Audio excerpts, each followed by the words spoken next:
L to Empuraan. இது ஒரு Malayalam language action thriller movie. இந்த படத்தை பிருத்திவிராஜ் சுகுமாரன் டைரக்ட் பண்ணியிருக்காரு. முரளி கோபி ஸ்டோரி எழுதியிருக்காரு. மோகன்லால், குரேஷி அப்ராம், ஸ்டீஃபன் நெடும்பாலி அப்படின்ற கேரக்டர்ல நடிச்சிருக்காரு. டொவினோ தாமஸ், ஜாத்தின் ராம்தாஸ் அப்படின்ற கேரக்டர்ல பண்ணியிருக்காரு. இந்திரஜித் சுகுமாரன் கோவர்தன் அப்படின்ற ரோல்ல நடிச்சிருக்காரு. மஞ்சு வாரியர் பிரியதர்ஷினி ராம்தாஸ்ன்ற கேரக்டர்ல பண்ணியிருக்காங்க. அபிமன்யு சிங் பால்ராஜ் அப்படின்ற ரோல்ல நடிச்சிருக்காரு.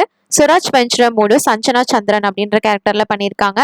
கிஷோர் கார்த்திக் அப்படின்ற ரோல்ல நடிச்சிருக்காங்க.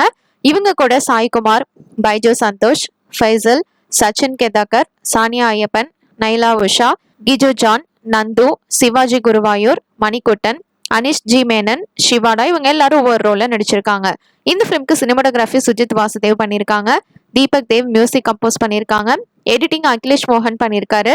ஆஷிர்வாத் சினிமாஸ், ஸ்ரீ கோகுலம் மூவி சேர்ந்து இந்த ஃபிலிம்க்கு ப்ரொடியூஸ் பண்ணியிருக்காங்க. 2019ல ரிலீஸ் ஆன லூசிஃபர் படத்தோட சீக்வல் தான் இந்த ஃபிலிம். இதுக்கு அடுத்த பார்ட்டும் பிளான் பண்ணிட்டு இருக்காங்க. லூசிஃபர் படம் முடிஞ்ச 5 வருஷத்துக்கு அப்புறமா நடக்கிற ஸ்டோரி தான் இது. இப்போ கேரளால பொலிட்டிக்கல் ரொம்பவே மோசமா இருக்கு. இதுக்கப்புறம் எல்லாம் நடக்குது அப்படின்றது தான் இந்த ஃபிலிமோட ஸ்டோரி. இந்த படத்தோட total run time 180 minutes. Trailer சூப்பரா இருந்தது. வெயிட் பண்ணி பார்ப்போம் இந்த ஃபிலிம் எப்படி இருக்க போகுதுன்னு. இப்போ இந்த ஃபிலிம் மார்ச் 27 அன்னைக்கு தியேட்டர்ல ரிலீஸ் ஆக போகுது. இந்த படத்தை தமிழ், தெலுங்கு, ஹிந்திலையும் டப் பண்ணி ரிலீஸ் பண்றாங்க. தேங்க்ஸ் ஃபார் வாட்சிங். மறக்காம நம்ம சேனலையும் சப்ஸ்கிரைப் பண்ணிக்கோங்க.